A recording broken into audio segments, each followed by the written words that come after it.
नमो हरिहंतां नमो सिद्धां नमो आयर्यां नमो वेदायं नमो लोय सब्बसाहुनं ऐसो व्यंजन मुखारो सब पाव प्रणाशं मंगलां च सप्रेशं पद्ममा वै मंगलम नमो दुर्वार रागादि वेदिवार निवारिणे हरते योगिनाथाय महावीराय तायिने सर्वारिष्टगुणासाय सर्वाभिष्टार्थदायिने शरलबुद्धिनिधानाय गौतमस्वामिने नमः।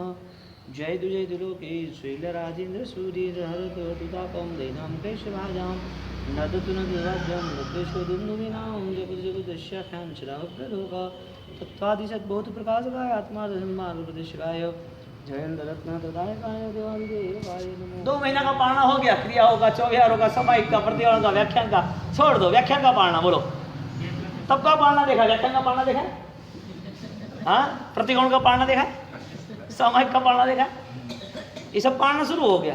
कहने का मतलब यहाँ पर पुराण सावक अविरतिधर सावक की ये बात हुई और अविरतिधर सावक वो अपने जीवन में कहीं पर भी कुछ भी करेगा नहीं तो अंतिम चरण में वो फेल बनेगा।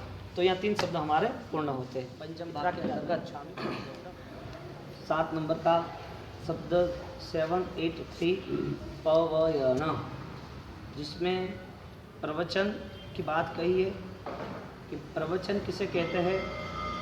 प्रशस्तम व वचनम, प्रशस्त व वचनम यानी कि आपकी जो भी बात है, आपका वचन है, आपकी जो भी भाषा है वो शास्त्र के युक्त होनी आवश्यक है।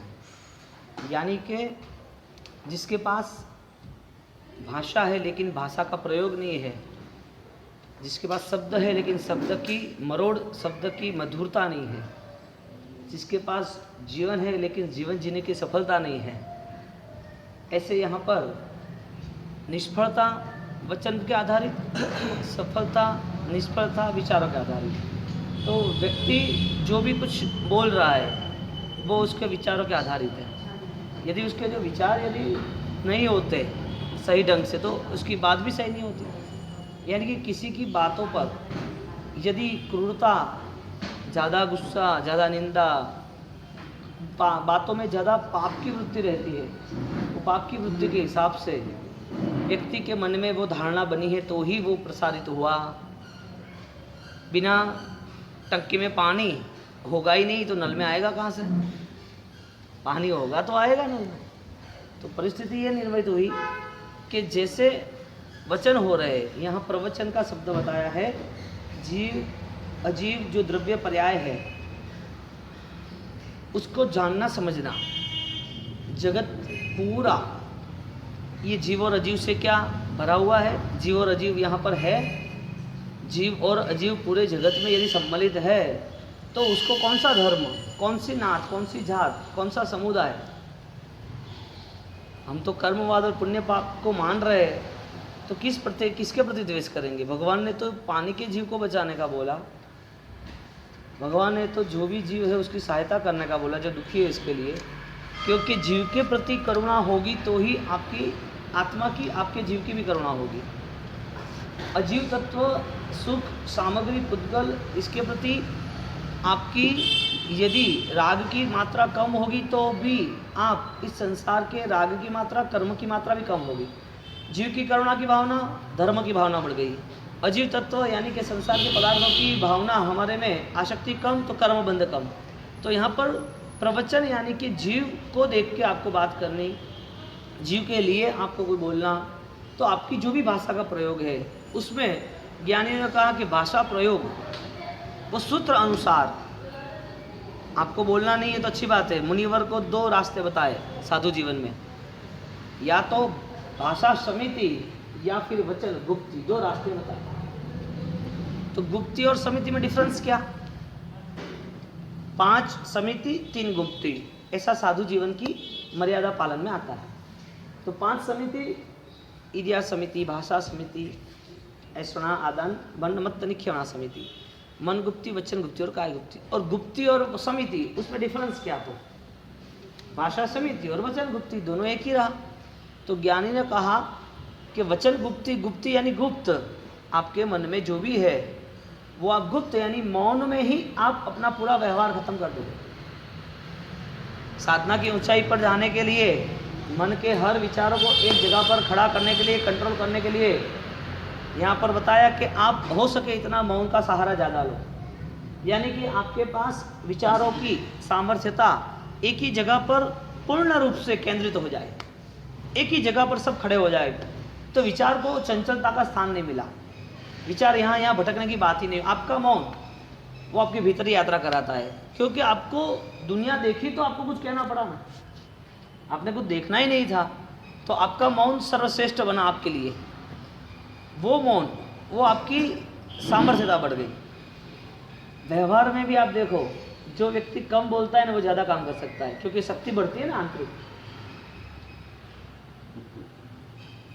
दूसरी बात, एक व्यवहार में दो लोगों की कोई ना कोई बोलचाल रही, सब मार्केट में या समाज में, सोसाइटी में, कोई फंक्शन में, तो उसमें जो ज़्यादा बोलता है वो सच है कि जो मौन रहता है वो सच है। यानी कि पसंद किसको आता है, जो आदमी लड़ाई झगड़ा करता है वो, कि वो जो लेट गो करता है वो मौन रखता है वो। दो आदमी में से दोनों आदमी सामने, लेकिन दुनिया समझती है कि चलो एक आदमी समझदार है तो मौन तो है। मौन भी सामान्य तरीके से व्यवहार से भी उपकारी है। तो वचन गुप्ति यानी कि साधु बोलना ही नहीं, तुझे हो सके तो बात ही नहीं करना, कुछ मौन में मस्ती में रहना, एक बात। आगे जाके दूसरी बात बताई, वचन गुप्ति हो गई। अब भाषा समिति का प्रयोग किया, तो भाषा समिति भी नहीं बोलना ही है, तो ध्यान रखना वचन श्रुत अनुसार रे, ऐसा शब्द रखा है। धनचंद्र सूरी महाराज जी हमारे, धनचंद्र सूरी महाराज साहब ने, आचार्य भगवंत ने, जो चर्चा चक्रवर्ती कहलाते थे, उनकी रचना अद्भुत उत्कृष्ट रचना थी तत्व की, और वो तत्व की रचना में अष्ट प्रवचन माता की सज्जाएं बनाई है। अष्ट प्रवचन माता की थे, 5 समिति दिन गुप्ती से अष्ट प्रवचन माता कहते। उसमें भाषा के प्रयोग में बात की कि बोलना ही है तो कहीं पर भी कोई हिंसा न हो, किसी के मन में कहीं दुर्भाव न पैदा हो, किसी के मन को ठेस न पहुंचे, ऐसी ही भाषा का प्रयोग करें। अब व्यक्ति धर्म अधर्म, प्रवृत्ति निवृत्ति जो कुछ भी कर रहा है, उसमें मन आधारित एक्सरे क्या है, विचार क्या है। तो आंतरिक निरीक्षण तुम नहीं कर सकते किसी का, लेकिन किसी की बोलचाल से पता चलता है कि इसके मन में कितने संसार के भाव, कितने दुर्भाव, कितने कसाय, कितनी मलिनता कहाँ छुपी, वो सब बाहर आ जाएगी। तो व्यक्ति को खुद को समझना चाहिए, दुनियादारी कुछ भी हो, मुझे मेरा उत्तरदायित्व, मेरे जीवन के लिए मुझे क्या पाना, इस जीवन में मेरे को परिवर्तन कितना करना चाहिए। तो यहाँ पर पवयण यानी जगत का सत्य है उसका बोध, यानी आत्मा का बोध जो है उसे पाने की कोशिश, वो प्रवचन प्रकृष्ट वचनम से।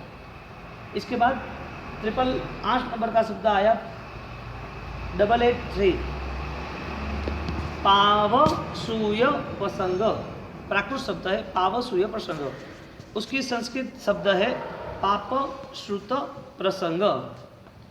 तो पाप श्रुत प्रसंग में यहाँ पर बात हुई कि आप श्रुत, कभी पाप होता है, श्रुत यानी ज्ञान,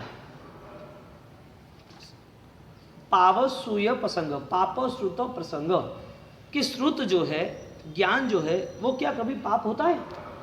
धर्म कभी भी किया व्यक्ति ने तो क्या उसे वो दुर्गति में ले जाता है? धर्म उसे क्या उसे दुर्बुद्धि के साथ पाप कराता है? यानी कि धर्म का रिजल्ट उसे दुर्गति में ले जाना, धर्म का रिजल्ट उसे पाप कराना, यानी जो श्रुत है वही श्रुत उसे कहीं पर भी दुख, दर्द और परेशानी, पीड़ा में डाल देता है। क्यों डालता है? तो यहाँ तो ऐसा लिखा है, श्रुत, पाप श्रुत, वो भी प्रसंग। ऐसा हो सकता है? हाँ, हो सकता है।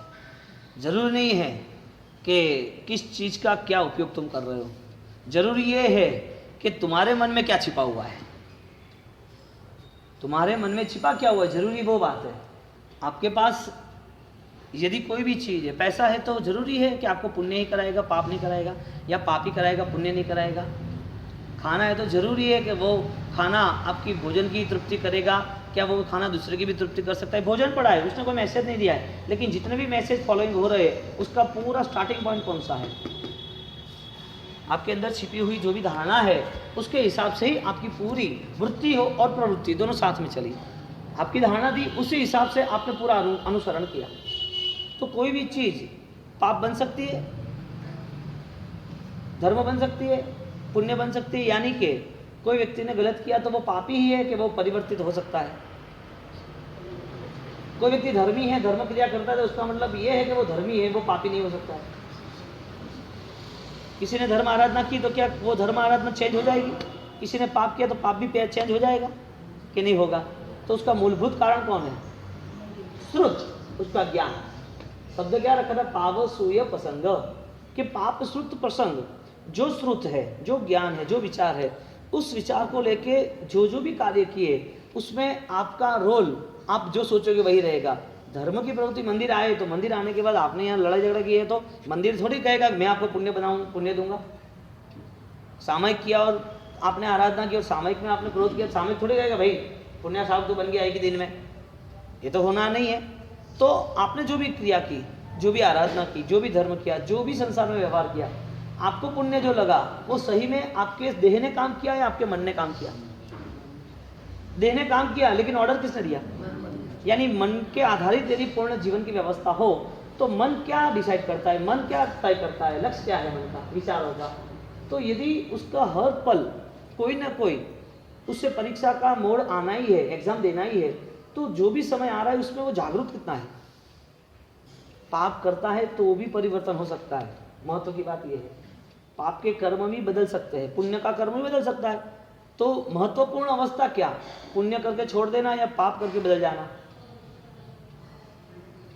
महत्वपूर्ण अवस्था, पाप भी किया है तो भी हम परिवर्तन कर सकते हैं। तो वो धारणा बनी मेरा पाप मुझे चेंज करना है, यानी मेरा कर्म है मुझे बदलना है। तो धर्म के सहारे वो अच्छे विचार करके, अच्छे विचार करने के साथ वो अपना जीवन बदल लेता है। एक बात। वही दूसरी बात हुई कि जिसने धर्म किया है उसे पता है कि धर्म मूल्यवान है, अब वो धर्म कहीं पर भी चेंज ना हो तो उसे पकड़ के रखता है। ऑल्टरनेट दोनों रास्ते, पाप को परिवर्तन करना हो या तो धर्म को परिवर्तन न करना हो, दोनों रास्ते आपको सही विचारों में ले जाते हैं। तो व्यक्ति जब भी कोई प्रवृत्ति करता है तो उसमें उसकी होशपूर्ण जागरूक अवस्था जरूरी है। पावसूय प्रसंग, अभी जागरूक नहीं है